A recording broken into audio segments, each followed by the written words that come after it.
प्रधानमंत्री नरेंद्र मोदी ने दिल्ली के हैदराबाद हाउस में आज जर्मन चांसलर ओलाफ स्कॉल्ज के साथ बैठक की।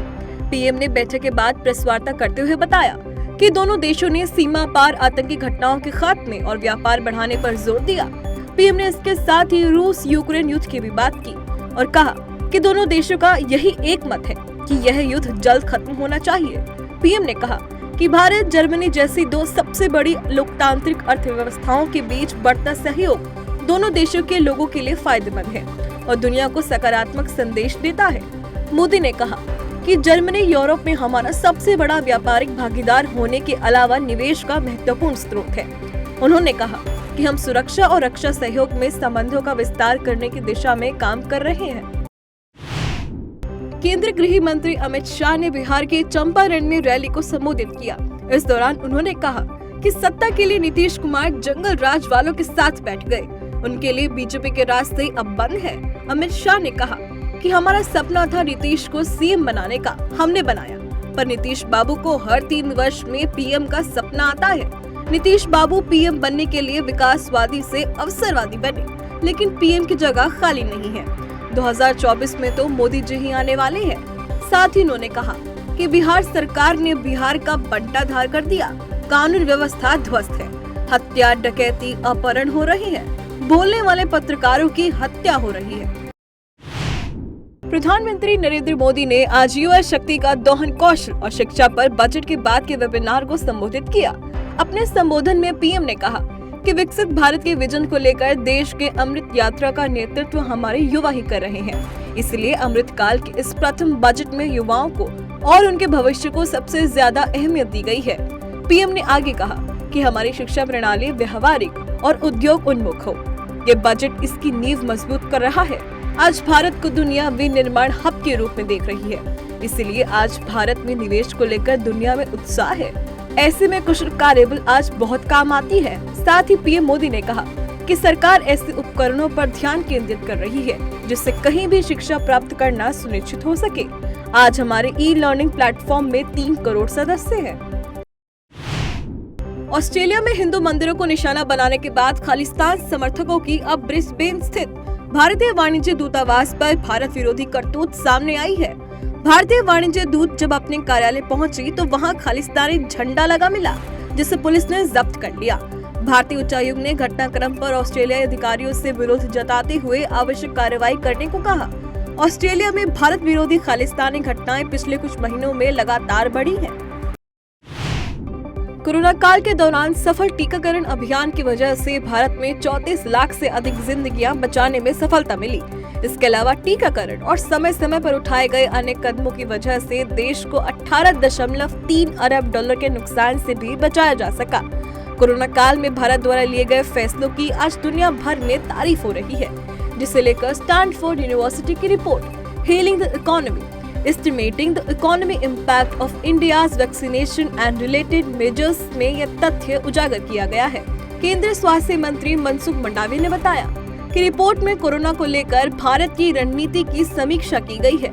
इसमें भारत में सही समय पर लगाए गए लॉकडाउन की तारीफ की गई है।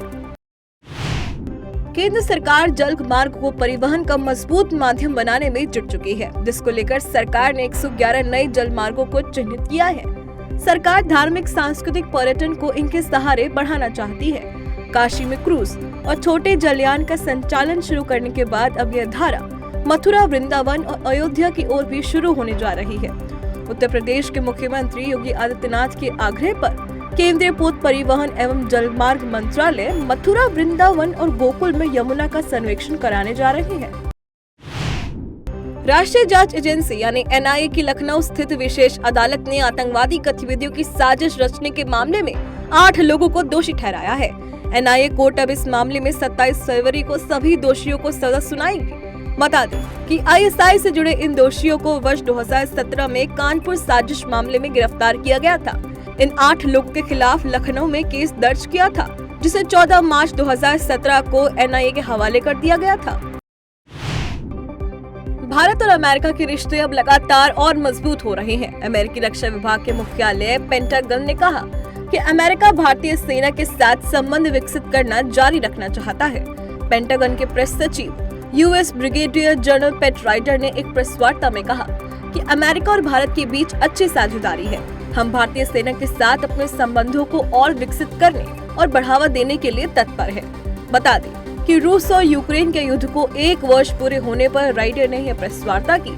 साथ ही अमेरिकी सहायक विदेश मंत्री डोनाल्ड लू ने कहा कि भारत यूक्रेन संघर्ष को समाप्त करने के लिए रूस के साथ अपने प्रभाव का उपयोग करेगा। पाकिस्तान के आर्थिक हालात लगातार बिगड़ते जा रहे हैं। इस बीच महंगाई दर अपने रिकॉर्ड स्तर पर पहुंच रही है, जिससे जनता की मुसीबतें बढ़ती जा रही है। आज ही आई जियो न्यूज की एक रिपोर्ट के अनुसार नकदी की तंगी से जूझ रहे पाकिस्तान में महंगाई दर बढ़कर रिकॉर्ड 41.54% हो गई। सभी आवश्यक चीजों के दाम में बढ़ोतरी लगातार जारी है। तो वहीं 18 फरवरी को पाकिस्तान में महंगाई दर 38.42% दर्ज की गई थी। इसका अर्थ ये हुआ कि एक सप्ताह में ही महंगाई दर में 0.25% की बढ़ोतरी हुई है। रिपोर्ट्स के अनुसार दूध, घी, चिकन, आलू समेत 33 चीजों के दामों में भारी वृद्धि हुई है। छत्तीसगढ़ के सुकमा जिले में बड़ा नक्सली हमला हुआ है, जिसमें डीआरजी के 3 जवान शहीद हो गए हैं, जबकि 2 जवान बुरी तरह से घायल हुए हैं। घायलों को सुकमा जिला अस्पताल पहुंचाया जा रहा है। बताया जा रहा है कि सुकमा जिले के जगरगुंडा और कुंडेर के बीच जवानों की गश्ती के दौरान घात लगाए बैठे नक्सलियों ने उन पर फायरिंग कर दी। वहीं जवाबी कार्रवाई में 8 से 10 नक्सली भी मारे गए हैं, लेकिन इस दौरान नक्सलियों से लड़ते हुए डीआरजी के 3 जवान शहीद और 2 घायल हुए हैं। सुकमा एसपी सुनील शर्मा ने बताया कि घटना के बाद से लगातार इलाके में सर्चिंग बढ़ा दी गई है और पुलिस की बैकअप पार्टी को रवाना किया गया है। यूपी में प्रयागराज के बहुचर्चित राजू पाल हत्याकांड के मुख्य गवाह उमेश पाल के शुक्रवार शाम गोली मारकर हत्या कर दी गई है। आज इस हत्याकांड की गूंज विधानसभा तक पहुंच गई। उमेश पाल हत्याकांड पर सीएम योगी आदित्यनाथ ने खुद जवाब दिया। सीएम योगी ने कहा कि राज्य में जो अपराधी और माफिया हैं, वो किसके द्वारा पाले गए हैं? वो सभी सपा के द्वारा पाले गए हैं। मुख्यमंत्री ने चेतावनी भरे लहजे में कहा कि माफियाओं को मिट्टी में मिला दूंगा। साथ ही कहा कि प्रयागराज की घटना पर सरकार जीरो टॉलरेंस की नीति के आधार पर कार्य कर रही है, लेकिन जिस अपराधियों द्वारा घटना हुई, क्या वो समाजवादी पार्टी द्वारा नहीं पोषित किया गया था? भारत और यूरोपीय संघ के बीच व्यापार बढ़ाने के लिए मुक्त व्यापार समझौते को लेकर बातचीत शुरू हो गई है। अब इसके मामले में केंद्रीय वाणिज्य मंत्री पीयूष गोयल ने एक अहम बयान दिया है। उन्होंने कहा कि इस समझौते में अभी लंबा वक्त लगेगा, क्योंकि यूरोपीय संघ 27 देशों का समूह है। ऐसे में सभी देशों से बातचीत करने के लिए ज्यादा समय की आवश्यकता है। बता दें कि वर्ष 2022 में भारत ने ऑस्ट्रेलिया और संयुक्त अरब अमीरात के साथ फ्री ट्रेड एग्रीमेंट साइन किया था। इसके साथ ही भारत फिलहाल इजराइल, कनाडा और ब्रिटेन के साथ भी व्यापार समझौते के लिए बातचीत कर रहा है।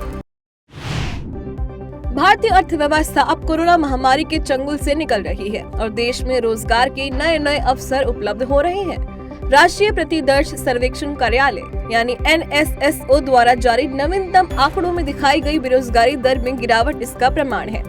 NSSO द्वारा अक्टूबर-दिसंबर 2022 के तिमाही के लिए जारी आंकड़ों के अनुसार 15 वर्ष और उससे अधिक आयु के लोगों में बेरोजगारी दर पिछले वर्ष की इसी अवधि के दौरान 8.7% से घटकर 7.2% हो गई।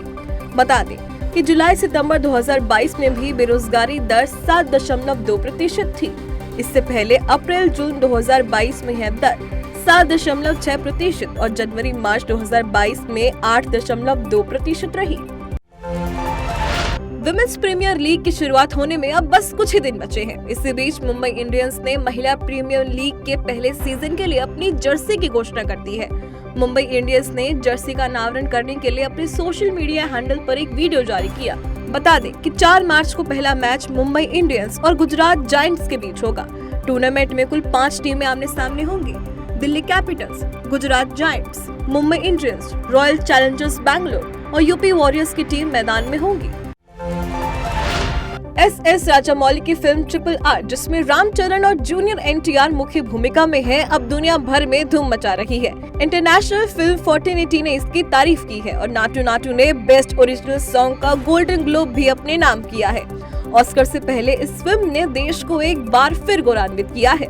RRR ने हाल ही में आयोजित हॉलीवुड क्रिटिक्स एसोसिएशन अवार्ड्स में 3 कैटेगरी में जीत हासिल की।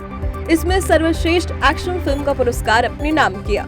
फिल्म ने सर्वश्रेष्ठ स्टंट और सर्वश्रेष्ठ गीत नाटू नाटू कैटेगरी में भी जीत हासिल की और इसे बेस्ट इंटरनेशनल फिल्म का अवार्ड भी मिला है।